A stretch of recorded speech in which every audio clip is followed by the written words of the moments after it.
kompleksitas ceritanya mulai dibangun. Dunia KN dia itu mulai dibangun sama Gurenge Sensei mulai dari arc ini. Kalau idenya memang mau bikin mereka jadi pasukan elit, buat mereka setidaknya ada perlawanan, nggak kalahnya seculun itu gitu maksudnya. Aku tertarik untuk ngebahas arc ini, apakah memang ketolong cuman karena grafisnya doang, animasinya doang kah? この番組はご覧のスポンサーの提供でお送りします。 Oke, saya minasan, sobat yang kembali di Sound Speak. Kembali lagi, kali ini kita akan membedah suatu arc dari sebuah anime. Dan aku berterima kasih dulu buat semua komentar, buat saran, masukan, request, segala macam semuanya beragam arc ya. Sudah aku tampung, kemarin aku baca sekilas komentarnya, banyak banget gitu. Dan aku berterima kasih sekali. Ada yang komentar minta ngebahas Fairy Tail, aku punya alasan buat bahas Fairy Tail akhirnya. Tapi itu kita bahas nanti dulu gitu ya. Aku tampung satu demi satu, nanti aku bedah, aku nonton ulang semuanya dulu. Kali ini aku tertarik untuk ngebahas satu arc dari sebuah seri yang dianggap overrated. Aku pribadi sebenarnya karena menikmati seri ini sih bukan overrated ya, lebih tepatnya overhype, dan fandomnya, oknum fandomnya overproud. Kita akan bahas Kimetsu no Yaiba arc Natagumo. Ini adalah arc yang mengcover episode 19 alias episode yang seringkali digembar-gemborkan sebagai mungkin episode dengan grafis terbaik. Aku tertarik untuk ngebahas arc ini, apakah memang ketolong cuman karena grafisnya doang, animasinya doang kah? Atau memang ceritanya seoke itu? Langsung kita mulai aja, silahkan di like, share, subscribe kalau kalian suka pembahasan kali ini. Jangan lupa di follow Instagram Sound Speak. Sebagai sama pecinta anime, sebagai sama otaku penikmat Kimetsu no Yaiba, mari kita sama berbagi pendapat. Tapi ingat, jangan sampai saya berdebat. Cukup berani sebagai penikmat dalam sesi diskusi hangat.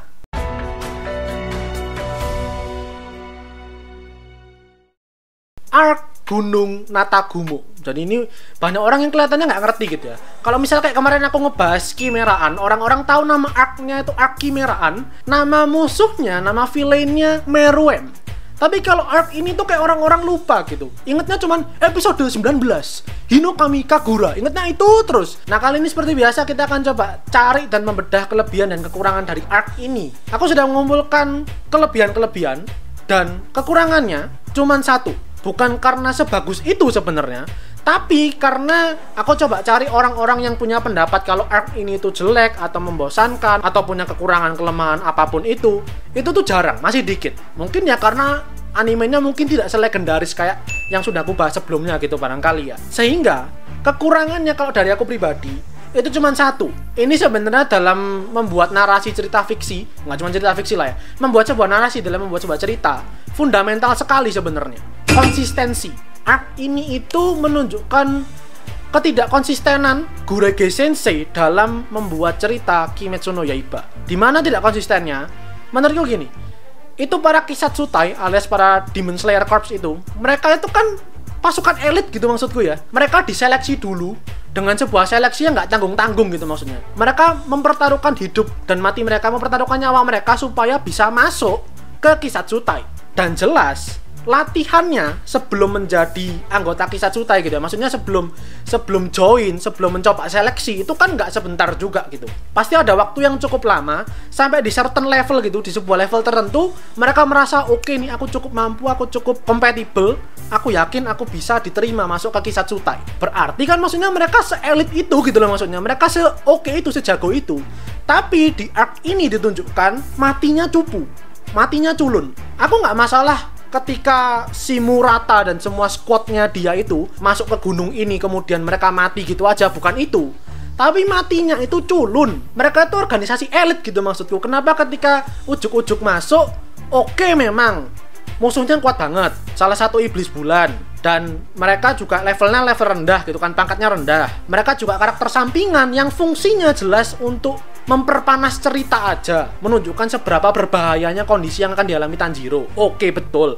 Tapi setidaknya nggak cupu-cupu banget gitu maksudku. Nggak seculun itu juga. Kalau idenya memang mau bikin mereka jadi pasukan elit, buat mereka setidaknya ada perlawanan, nggak kalahnya seculun itu gitu maksudnya. Dan itu yang aku sayangkan. Sama si Rui juga sebenarnya, dia kan maksudnya iblis bulan, cuman memang yang bulan bawah nomor 5 pula, tapi di arc itu dia ditunjukin sekuat itu. Kalau ujung-ujungnya iblis bulan bawah nggak beraksi apa-apa, cuman iblis bulan pertama sama nomor 5 doang yang beraksi dan bikin kesulitan para Demon Slayer, kenapa si Rui dikasih nomor 5? Maksudnya itu kan levelnya agak rendah gitu maksudku. Agak aneh aja gitu, agak off aja ketika Rui yang semerepotkan itu di arc Natagumo cuman iblis bulan 5. Padahal di set iblis bulan itu memang iblis yang memang semengerikan itu, sekuat itu. Jadi itu sih maksudnya, cuman kelemahannya cuman itu aja, dan itu fundamental sebenarnya. Cuman memang bukan satu masalah yang besar banget sih sebenarnya gitu ya. Maksudnya beragam seri, banyak seri juga mengalami hal yang sama gitu. Nggak konsisten aja dalam ceritanya.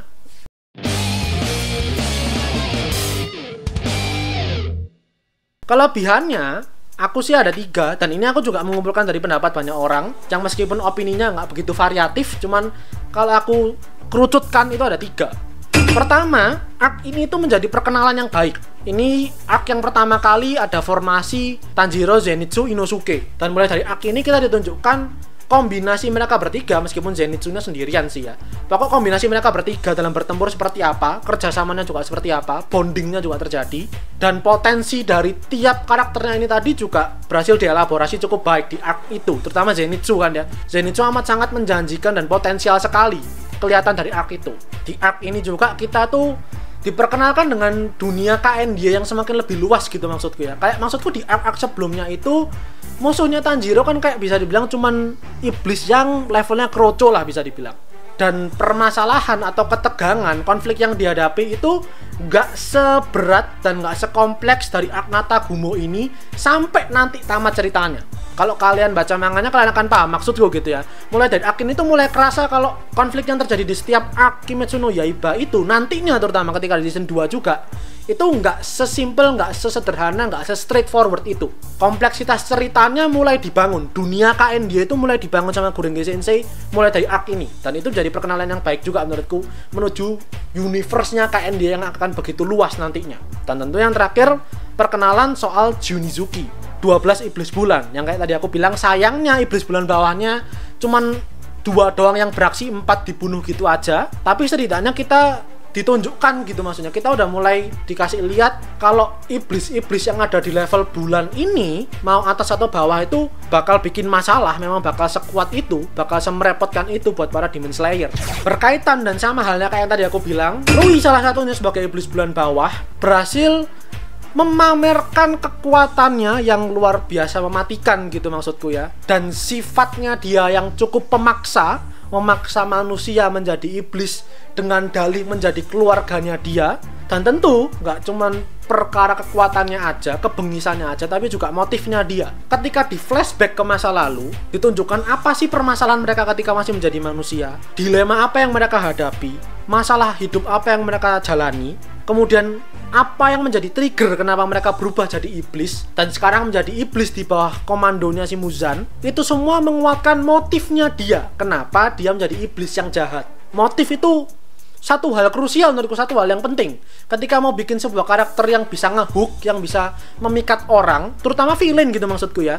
Itu harus kalau nggak kuat banget, bengis banget, ada karakter developmentnya. Kalau nggak, motifnya harus kuat.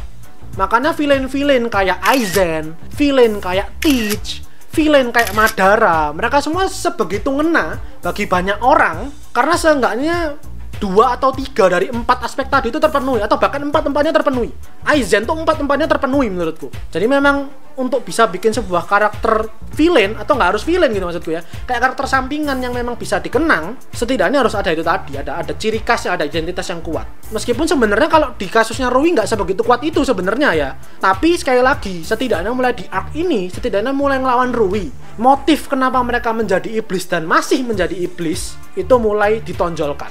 Dan yang terakhir jelas adalah Hashira. Kehadiran Hashira, para pendekar-pendekar terbaiknya Kisatsutai yang punya beragam teknik dan elemen yang dikuasai, mulai di arc ini diperkenalkan. Dan tidak bisa dipungkiri kehadiran organisasi kayak gini gitu ya, sebuah unit gitu itu kadang memang diperlukan, terutama dalam sebuah seri action shonen. Nggak cuma sekedar untuk keren-kerenan doang, tapi seenggaknya kita tuh jadi punya pegangan gitu loh. Dalam jangka panjang, ini seri bakal menghadirkan sesuatu yang menjanjikan, bakal menarik.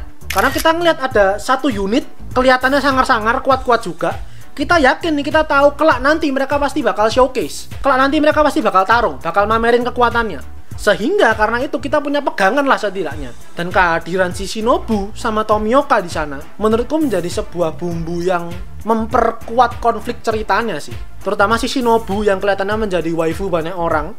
Kehadiran mereka di sana, kayak yang tadi aku bilang, kelebihan pertamanya menjadi pembuka awal menuju dunia Kimetsu no Yaiba yang semakin kompleks, semakin luas. Dan itu menurutku 3 alasan, 3 kelebihan yang bikin arc ini, Naknata Gumo-nya Kimetsu no Yaiba itu segitu bagusnya, segitu oke-nya.